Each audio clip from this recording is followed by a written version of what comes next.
Berlin, January 1945. The skies over northern Europe were heavy as lead. The smog mixed with the smoke from the burning factories of war, obscuring the skyline. The city, once the symbol of German power, trembled before the storm coming from the west. In the dark command bunkers, German officers looked at the map spread out before them, covered with red flags. Positions lost to the Red Army, and areas still open, unknown as the next battlefield. General Alfred Jodl tapped the table. "Report on the West Prussian defenses."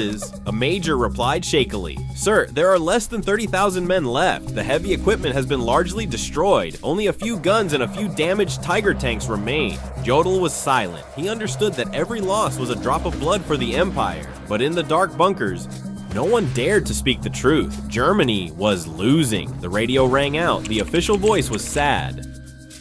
"German people, keep your spirit and faith. Even if the enemy is close, the national spirit will remain undaunted." On the street, civilians stopped and looked up at the sky. A middle-aged woman held her skinny child, her eyes looking up at the smoky sky. The child asked, "Mommy, can the German spirit save us?" The mother did not answer, because she had also lost faith. Thousands of kilometers away from Berlin, at the US air bases in England, hundreds of B-17 and B-24 planes were preparing to take off. The night was quiet. The sound of Wright R-1820 engines roared like hundreds of monsters waking up the darkness. Colonel Richard Thompson whispered to the pilot beside him, "Tonight, Berlin will know the light of day." They did not know in the German bunkers the officers still believed. The Americans are afraid of death. They have no spirit to set foot on our land. But the numbers were beyond doubt. The US had more than 1 million soldiers, more than 15,000 planes, and endless logistics. Germany, only the last pieces of the old empire remained. A young officer, Major General Hans Schmidt, stood up bravely. "Sir, if we do not negotiate immediately, Berlin will be destroyed. I propose opening channels with the Soviet Union, suing for peace before it is too late."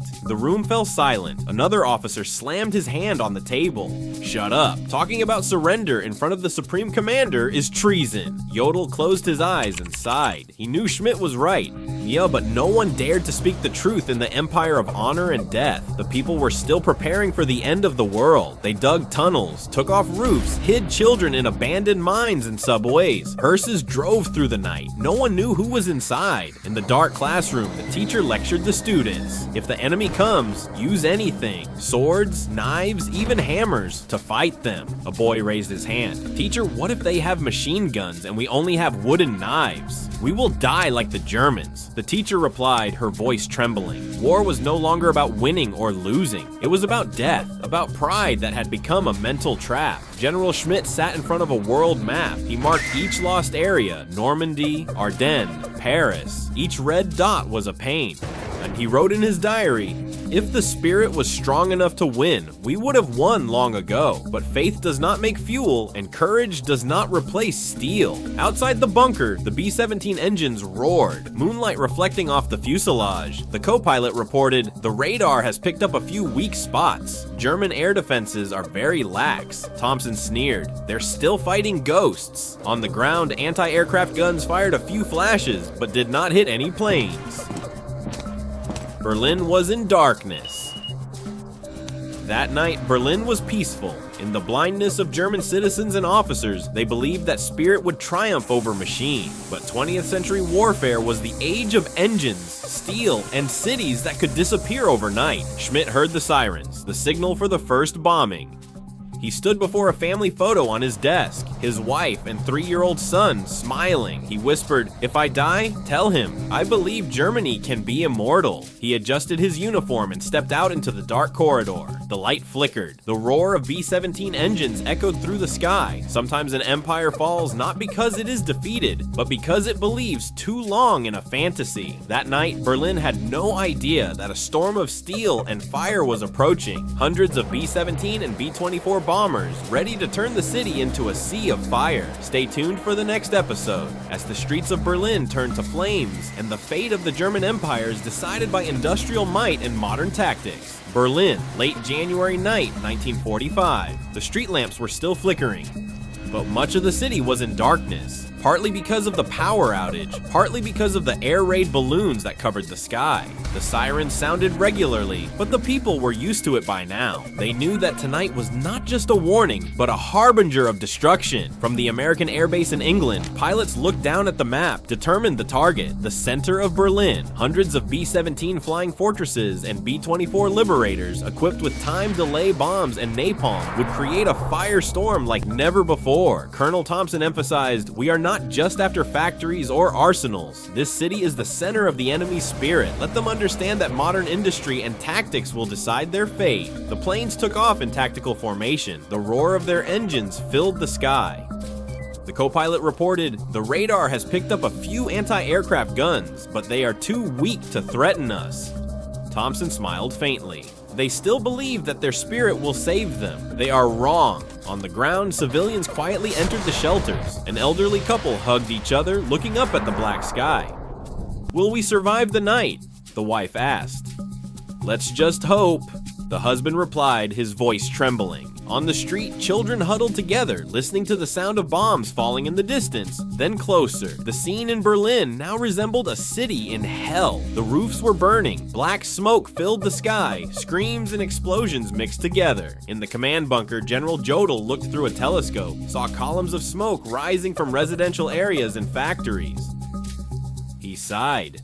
"We have nothing left to fight. We can only hope that the war will end quickly." The anti-aircraft commander, Captain Weber, shouted, "Fire! Fire everything that's left!" But the guns were mostly out of ammunition. A few stray shells exploded outside, missing their targets. In an abandoned classroom, a teacher instructed the children, "Take anything. Sticks, knives, anything. But remember, survival is the most important thing." A small student asked, "Teacher, if we have nothing?" The teacher looked at the children, her voice trembling. "We will pray and survive by any means." Outside, American planes dropped napalm. Fires spread rapidly through the streets, sweeping everything away. The chemicals ignited, turning Berlin into a sea of fire. Those fleeing sought shelter everywhere. Underground bunkers, public bathrooms, even train stations. A boy hugged his sister and ran through the smoke-filled streets. "Will there be anyone left?" "As long as we live, we have hope," she replied. At a makeshift medical station, doctors and nurses worked tirelessly. They bandaged the burned, administered oxygen and tried to save anyone who was still breathing. One doctor wrote in his diary, "This night will go down in history as hell on earth, not because of the fighting, but because humanity was facing overwhelming industrial power." In the command bunker, Schmidt continued his diary. "Berlin is burning. What remains of the empire is disappearing in flames. We have lost our defenses and are now just ghosts fleeing from technology." The whole city shook as bombs continued to fall. The wooden and papier-mâché roofs became the perfect fuel for the spreading fires. Screams mingled with explosions and the wind, creating a symphony of chaos. The night passed. Berlin was almost wiped out. More than 40% of the city burned, tens of thousands of casualties. The survivors huddled in cold, panic-stricken shelters. Jodl stood in front of the map, looking at the red zones. "This is what we cannot fight, not spirit, not courage, but production power, machinery, and technology." Thompson from across the sky wrote in his diary, "We have seen industrial power destroy the human spirit. This is modern warfare, not with spirit or tradition, but with production power and science." Berlin children, old people, women, all had to witness a scene that history will never forget. Nights of bombardment like this will be imprinted in their memories. A reminder that industry and science can decide the fate of a nation. The final night of Part 2 ends with Berlin in flames, but the war is not over. The Americans have sent a clear message. No city, no spirit can stand against industrial and scientific might. The next part, Part 3, will depict the battles on land as the Americans advance into Germany. Civilians and soldiers face life and death decisions, and the German Empire stands on the brink of total collapse. Berlin, March 1945. Winter was almost over, but the sky was still gray. Drizzle and mud covered the streets. The city that had once been the heart of the German Empire was now the last bastion before the Allied advance. In the Reich Chancellery, Adolf Hitler stood before a large map, red lines marking the hourly advance of American troops. His face was pale, his eyes tense, as if he had not slept for many nights. A general approached. "Mein Führer, the Allies are 30 kilometers from Berlin. We can hold for a few more days, but logistics are collapsing." Hitler roared, "No, Berlin must be held. If Berlin falls, Germany will be destroyed." Meanwhile, outside the city, the sound of tanks and artillery was deafening. American troops were advancing from the west, one step closer to the center of power every minute. General Heinrichi, commander of the Berlin defense, met with the sector commanders. "We have 12 days to prepare the final defense. Divide the forces, lay mines, destroy the bridge. Do you understand?" The officers nodded, but their eyes spoke of fear. They knew that morale was not enough. The Americans had overwhelming superiority in numbers and equipment. The civilians of Berlin began to endure a life of hell. Children scavenged for food in the rubble. Women sheltered their families in dank shelters. The elderly shivered as they watched buildings collapse day by day. A couple hugged their baby. "Will we survive?" the mother asked, tears streaming down her face. The father was silent, looking out at the streets filled with debris and smoke. "We must survive, at all costs." On the streets, American Sherman tanks rolled over the rubble. Sirens rang out across the city, but German defense preparations were too late. A German soldier in a gun bunker looked through a machine gun slit. "They're coming. We can't fight them." The 88mm guns fired continuously, but ammunition was limited and manpower was weak. German troops panicked as they watched the rapidly advancing American columns. Coordinated with infantry, tanks, and artillery, a heartbreaking scene unfolded as a column of civilians ran through a bombed square. Many died, and the survivors panicked, looking for the next shelter. A teenager held his sister's hand and shouted, "Run! Run before they come!" In the west of the city, American troops closed in on the remaining arsenals and factories. German engineers tried to destroy equipment to prevent it from falling into Allied hands. A young engineer wrote in his diary, "We destroyed everything we had built in our lives. We knew that there was nothing left to save Germany." Meanwhile, Hitler retreated to his bunker and began writing his last will. The German army was in disarray. Many units were disintegrating, soldiers surrendering or fleeing. He looked out the window and saw black smoke enveloping the city. "Berlin is lost," he whispered, but his words seemed to reassure himself. The Americans were not winning solely on weapons and numbers. They coordinated tactics, tanks breaking through, infantry advancing in formation, heavy artillery providing support from afar. Every day, Berlin was cut to pieces, civilians and soldiers forced to retreat to the center. An American officer wrote in his diary, "We did not need to massacre civilians. They broke down on their own before our industrial might and modern tactics." In the tunnels, small groups of German soldiers tried to fight back with pistols, grenades, or explosive traps, but the force was too thin and morale was low. As the days passed, the casualties increased. The bunker became cramped and stuffy. In the ruined apartments, people looked out onto the street. "What hope do we have?" An old woman sighed. "Just live and remember," the grandchild replied, his voice trembling. As April came, the battle for Berlin became an unstoppable storm. Artillery, explosions, smoke, fire, and the cries of civilians merged together. Whole neighborhoods fell into chaos. Historic buildings were destroyed. Government buildings burned. The streets were a sea of fire and debris. General Heinrichi finally admitted, "We have no way to resist. Berlin will fall." On the night of April 30th, Hitler committed suicide in the bunker. This ended his power, but did not immediately end the war. The Germans continued to retreat, but they had lost their morale and fighting ability. On the banks of the Spree River, Berliners panicked as American tanks advanced. And they had no way to escape. A family ran into the subway tunnel. "Will we survive?" the daughter asked. The mother just hugged her children tightly, tears streaming down her face. When the Americans took control of the center of Berlin, they recorded the damage. More than 50% of the city was destroyed, hundreds of thousands of casualties. Civilians suffered terribly. Historical buildings, cultural centers, factories, warehouses, all were destroyed. An American pilot wrote in his diary, "We entered Berlin not only with guns and bullets, but with industrial and scientific power. The Germans were no longer able to resist, and the civilians, they learned a painful lesson about modern warfare." Berlin, May 1945. The city was now in ruins. The streets were muddy, and smoke and the smell of burning permeated the air.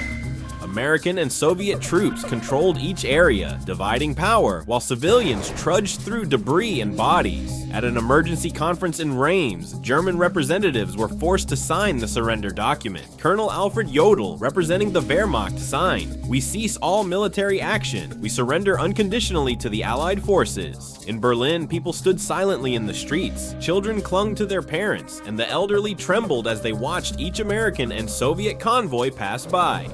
A teenager wrote in his diary, "Today, we have no enemies. There are only survivors and deep pain." German officers were captured, many of whom had never imagined that their country would fall so quickly. A German lieutenant colonel exclaimed, "We fought with spirit, but we could not fight against numbers." Weapons and industry. The consequences of the war were not just the number of dead. Millions of people were homeless. Food was scarce. Disease was rampant. Berlin became a symbol of collapse. The Reichstag building burned. Roads were destroyed. Bridges collapsed. People began to find ways to survive. A woman stood in the rubble, holding her small child, whispering, "We must live. Even if everything is lost, we have each other." On the American and Soviet sides, the armies began to assess the damage of the war and restore order. The Americans established occupation zones and began to send food and medicine to the heavily devastated areas. The Soviets took control of eastern Berlin, setting up medical centers and distributing food. American generals wrote in their diaries, this victory was not due to individual courage, but to production capacity, coordinated tactics, and relentless pressure on the Germans. Industrial power was decisive. The long-term consequences of the war were clear. The German economy was devastated, millions were homeless, and orphans were everywhere. Cultural and historical assets were destroyed, from castles to theaters to libraries, leaving a deep void in the nation's spiritual life. A German veteran recalled, "We survived, but our faith in our own country was dead. Everything we fought for and defended was gone." War kills not only people, but also the spirit. In the concentration camps, prisoners were liberated, but the images and memories of the years of suffering remained in their minds. American and Soviet soldiers saw the remnants of the Holocaust, a lesson in the cruelty that inhuman power can inflict. Reconstruction began. Germans had to learn how to survive in the devastation, from finding food and medicine to rebuilding their homes. Occupying forces also began to build new systems of government, training teachers, doctors, and civil servants to restore society. Meanwhile, across Europe, the lessons of modern industrial warfare became clear. Material power, production, and science and technology determined the survival of nations. Courage, however noble, could not stand up to machines, numbers, and strategy. In Berlin schools, teachers began to teach children about the consequences of war. A teacher said, "Children, we have seen the destruction of machines and bombs. Spirit is not enough to protect a nation. Let us learn and build a different future where war is no longer an option." American generals commented, "Victory in Europe is proof that production, industry, and logistics determine modern warfare." Germany failed not because of low courage, but because it could not keep up with the pace of industry and science of the Allies. By the end of May 1945, Berlin was completely under Allied control. People began to recover, destroyed areas were cleared, basic services such as water and electricity were gradually restored. However, the pain and loss could not be healed overnight. In their diaries, German civilians and veterans wrote, "We are alive, but the world we knew is gone. Millions of lives have been lost. All values have been turned upside down. The war is over, but the lessons remain." The US and its allies withdrew, but they began to form the foundations of a new European order, rebuilding Germany, establishing alliances, controlling arms, and drawing out strategic lessons to prevent a similar war in the future. If you like me, please subscribe. The world of 1945, after Germany's surrender, had changed forever. Europe lay in ruins. Nations were trying to rise from the ashes, and both the United States and the Soviet Union were beginning to shape a new post-war world order. In Berlin, orphans walked through the devastated streets. Burned walls, rubble, and broken tanks lay everywhere. A little girl sat with a broken pencil, looking at her diary. "We survived, but the world has changed forever." The Allied forces began to govern, rebuild, and educate the German people in new values: democracy, human rights, and peace. The Nuremberg war crimes tribunals became a legal symbol of international justice. Major criminals were convicted, proving that inhumane war could not escape its consequences. In America, manufacturers and engineers credited victory to superior industry, science, and efficient logistics. From factories producing tanks, artillery, and B-29s to secret projects like Manhattan, everything proved one thing: modern warfare was a battle of quantity, quality, and speed of production. A former American pilot wrote in his diary, "We won, but the price was too great. Millions of people died, cities were destroyed." We learned that strength comes not only from spirit or tactics, but also from the ability to produce and deploy weapons quickly. The German people had to learn to live in peace, but the deeper lesson was understanding the limits of spirit and courage without a strong industrial base to support them. A Berlin teacher wrote, "We teach our children that spirit is important, but it must be accompanied by knowledge, science, and technology. Only then can a country survive." At the international level, the fall of Germany and the victory of the United States, in collaboration with the Soviet Union, marked a global shift in power. The United States became the only superpower with nuclear weapons, while Europe faced a long-term recovery. This also led to the creation of the United Nations, new treaties and alliances to ensure peace. In the years that followed, veterans, historians, and teachers recorded the lessons of 1945. Industry determines war. The quantity and quality of weapons, production capacity, and logistics are the vital factors. Science creates absolute superiority. From the B-29 automatic artillery to the nuclear bomb, science and technology completely changed the nature of war. Spirit needs reality. Courage and fighting spirit are important, but cannot compensate when the enemy is superior in industry and technology. Humanitarian consequences. Modern war destroys both infrastructure and national spirit, leaving long-term consequences for future generations. Peace is the optimal strategy. More than just an aspiration, peace has been proven to be the only sustainable option for a nation. These lessons are included in textbooks, documentaries, history books, and military studies around the world. Even many German veterans say, "We survived, but we had to learn that war is not glorious, but total destruction if we are not adequately prepared in all aspects." After the victory, America not only restored Europe, but also built a new world order based on industrial and scientific power. The NATO alliance, the United Nations, and modern weapons research projects were all direct results of the lessons of 1945. Germans began rebuilding house by house, street by street. Children returned to school, adults went to work, and everyone learned to live with the memory of war. The rubble and destroyed buildings became symbolic reminders of human power and its limitations. An American veteran recalled, "We won, but the world was never the same. We saw the death, pain, and destruction that physical force can create." This was a lesson for all nations, to combine moral strength with physical, industrial, and scientific strength to protect the nation. In the end, 1945 ended not only with Germany's surrender, but also with a profound lesson about modern warfare. Spirit, courage, and individual tactics are not enough to resist superior industrial, scientific, and organizational power. Peace, industry, and education became the new foundation of the post-war world. If you have followed the whole story from beginning to end, please share and subscribe to learn the lesson of history together. The strength of a nation lies not only in its warriors, but also in its production capacity, science, and ability to maintain peace. If you are a fan of vivid war history stories, click subscribe and follow the channel now so you don't miss the fierce battles, world-changing decisions, and weighty lessons from the past. Share so your friends can witness history being told like never before.